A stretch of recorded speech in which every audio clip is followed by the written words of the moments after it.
Saya mulai ya. Saya share screen dulu. Oke, jadi ini sebenarnya singkat aja. Karena saya tidak sempat bikin PowerPoint yang komplit dengan teori, jadi lebih banyak ke kasus nih ya. Oke, ya. So ini adalah pasien apa namanya? Pasien saya, seorang bapak usia 70 tahun ya, dengan CHF ya, congestive heart failure ya. Apa yang harus kita berikan kepada beliau? Itu pertanyaannya. So ini adalah EKG beliau.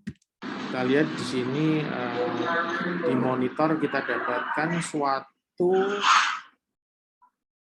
rate yang irregular ya, jelas ya di sini interval R-nya tidak sama dan tidak tampak ada gelombang P yang jelas,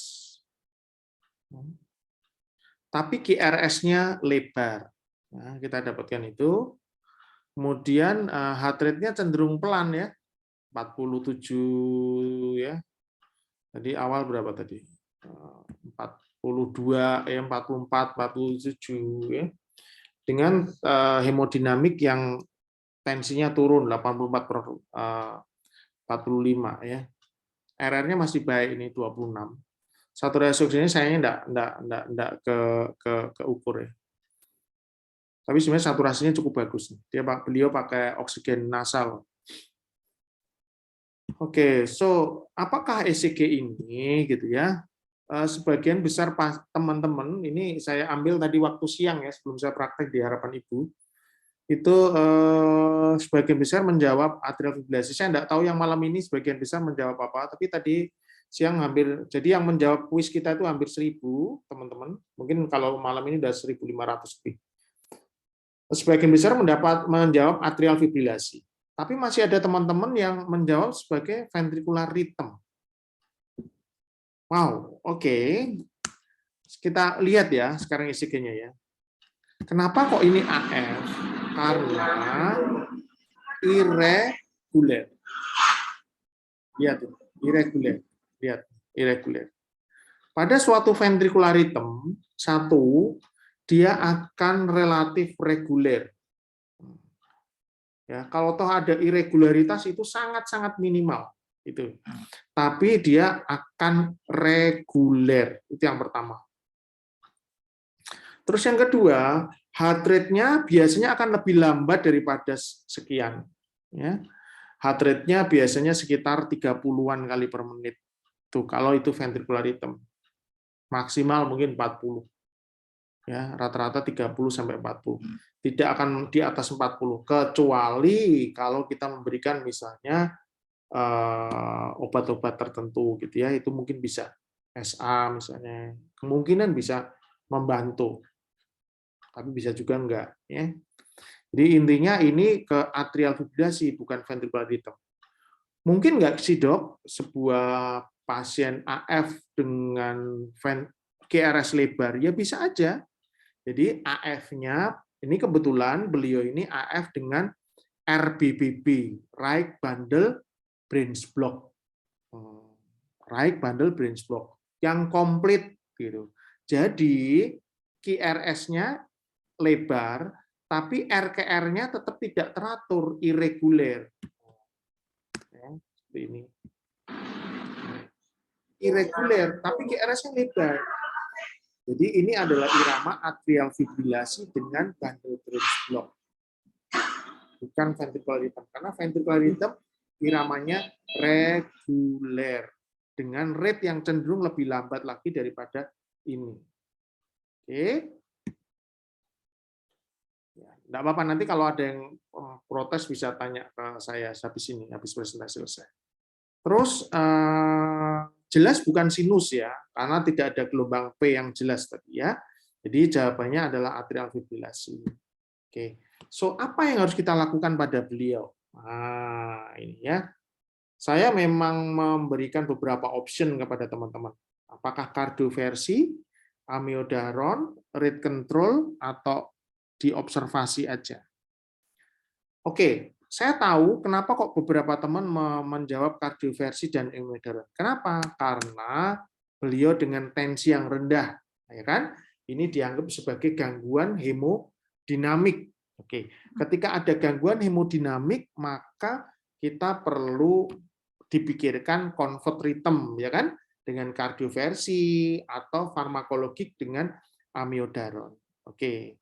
Tapi satu hal yang mau saya sampaikan sama teman-teman bahwa nanti kalau teman-teman baca lagi ACLS dengan detail ya, teman-teman akan baca di sini bahwa biasanya atrial fibrilasi yang memberikan gangguan hemodinamik adalah atrial fibrilasi yang benar-benar rapid, gitu. Rapid, bukan lambat. Ya, jadi gangguan hemodinamik akibat AF itu adalah terutama pada pasien yang terlalu cepat, bukan terlalu lambat seperti ini. Kenapa kok bisa terlalu cepat kemudian gangguan hemodinamik? Ya jelas karena yang biasanya sinus, di mana fungsi diastoliknya bagus, sekarang menjadi AF, di mana fungsi diastoliknya jelek, AF rapid, akhirnya pengisian ke left ventricle-nya lebih jelek daripada biasanya, akhirnya sistoliknya turun, cardiac output-nya turun, ya kan? Sehingga pasien menjadi hipotensi bahkan shock. Tuh. Tapi pada AF yang slow respon seperti ini, itu biasanya gangguan hemodinamiknya bukan karena AF-nya, tapi karena masalah yang lain. Artinya, kita tidak harus mengkonvert ritme pasien ini, gitu. Oke, nanti boleh dibaca ya bahwa sebagian besar gangguan hemodinamik itu adalah terkait karena AF yang rapid. Itu satu. Jadi pasien ini tidak boleh dikonvert ritme baik dengan kardioversi maupun amiodaron. Itu tidak boleh. Karena gangguan hemodinamiknya bukan karena AF-nya. Itu satu. Nah. Kedua, ketika teman-teman mau mengkonversi, maka satu hal yang teman-teman harus pikirkan adalah resiko stroke. Resiko stroke. Artinya, resiko stroke pada pasien, seorang pasien harus kita pikirkan sebelum kita melakukan kardioversi baik dengan electrical maupun farmakologis. Nah, pasien ini ya itu pasien dengan heart failure, congestive heart failure. Oke, kita nggak tahu nih AF-nya lama atau baru, ya. Cuma ini sebenarnya AF yang lama. Karena apa? Karena saya tahu lama karena jantungnya udah gede. Pada jantung yang gede biasanya AF-nya dengan apalagi dengan tanda-tanda congestive heart failure biasanya AF-nya sudah agak lama. Tapi itu tetap belum pasti benar. Ya, betul. Satu hal ketika saya echo, pasien ini left atriumnya udah gede. Right atriumnya juga gede. Ya. Yang besar pada pasien ini adalah left atrium, right atrium, dan left ventricle.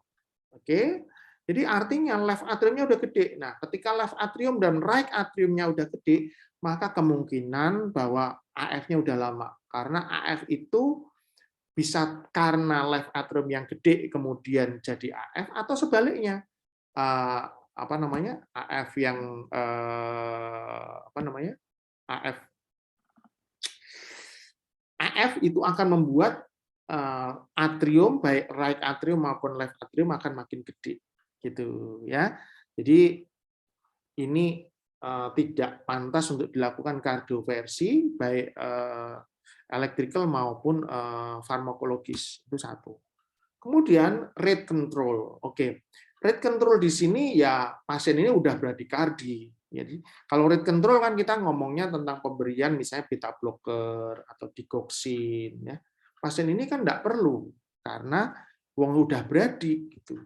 Jadi apa yang mau diberikan pada pasien ini kan enggak ada. Jadi sebenarnya menurut saya jawaban yang paling tepat adalah diobservasi. Nah, observasi ini meliputi kalau ada pasien AF dengan bradikardi, satu yang paling penting adalah anamnese. obat-obat apa yang sebelum ini diminum oleh pasien. Nah, itu yang paling penting.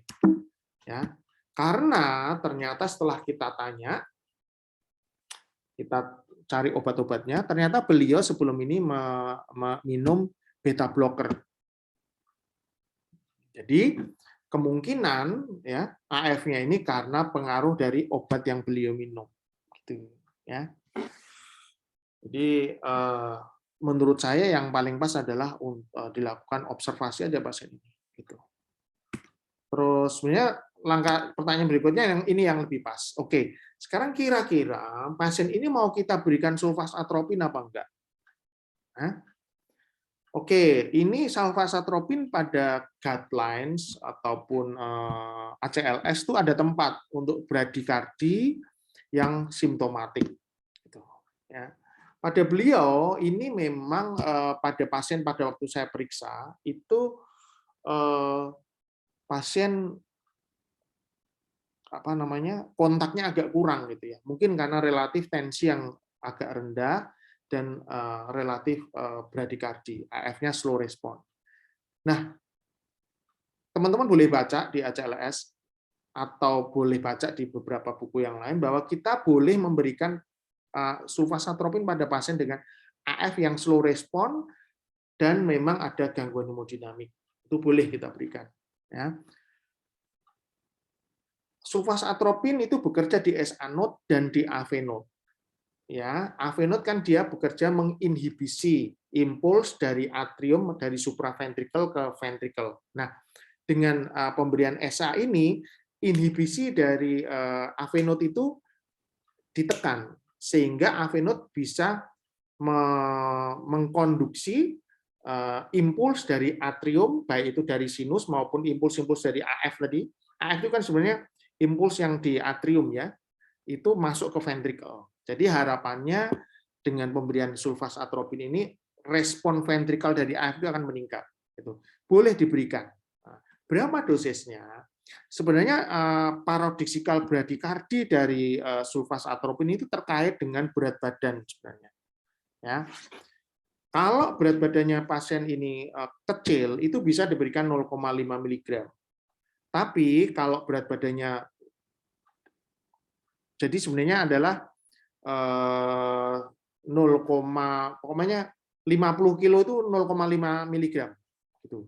Kalau 100 kilo 1 mg. Gitu ya.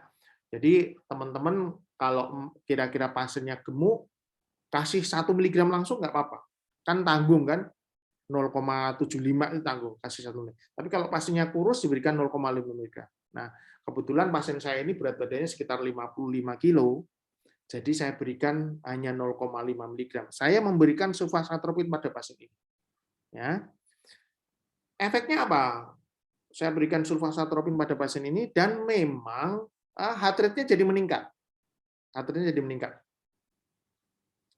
Saya nggak ambil gambarnya, tapi saya berikan sulfasatropin dan heart rate meningkat mencapai kurang lebih sekitar 55 sampai 60 kali per menit. Tetap tidak di atas 60, 55, 60, 50, 60. Tapi ya efek sulfasatropin kan sementara. Dia balik lagi ke arah slow respon lagi setelah itu. Ya. Pertanyaan berikutnya, kira-kira perlu temporary pacemaker enggak? Nah, ini adalah pertanyaan yang sulit. Sebenarnya kalau saya akan memilih untuk pemberian inotropik dulu gitu ya.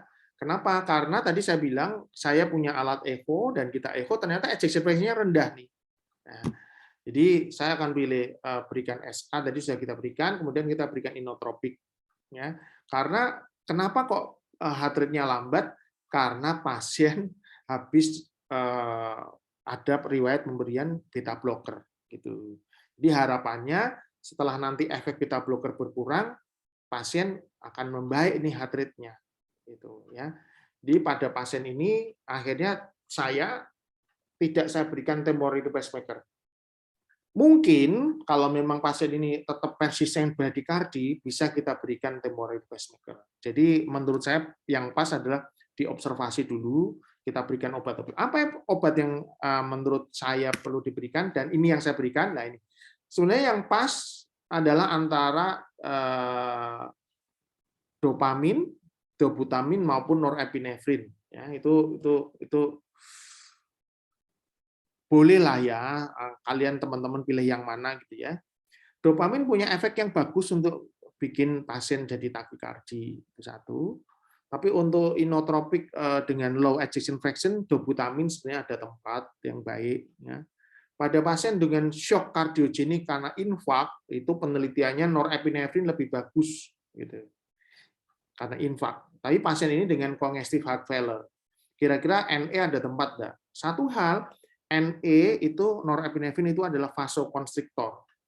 Ya, artinya kalau mau memberikan norepinefrin itu jangan kelamaan karena kita kan kepingnya heart failure-nya dengan vasodilatasi kan berkurang sesaknya. Kalau kita berikan norepinefrin ya akhirnya jadi pedang bermata dua yang menusuk diri kita sendiri, menusuk diri pasien. Jadi kalau mau memberikan NE boleh nggak? Boleh, tapi begitu naik langsung segera diturunkan dan kalau perlu di stop. Semuanya prinsipnya seperti itu. Tapi dari ini semua saya terus terang kemarin memilih dobutamin. Ya, memilih dobutamin untuk meningkatkan contractility aja gitu. Itu yang saya pilih. Tapi pemberian dopamin juga boleh sebenarnya. Ya. Pemberian dopamin boleh. Nanti saya tunjukkan hasilnya setelah pemberian itu. Dopamin boleh karena dopamin punya efek kronotropik positif yang lebih kuat daripada dobutamin ya. Nah, bagaimana dengan antikoagulan? Pasien ini dengan jantung yang gede, ejection fraction yang rendah, ya, hampir 19% kalau tidak salah, dan dengan mitral regurgitasi yang cukup berat juga. Jadi sebenarnya ejection fraction realnya lebih rendah daripada itu. Itu perlu antikoagulan jelas, asal tidak ada kontraindikasi. Pemilihannya antara heparin, NOAC, warfarin, atau yang lain ya.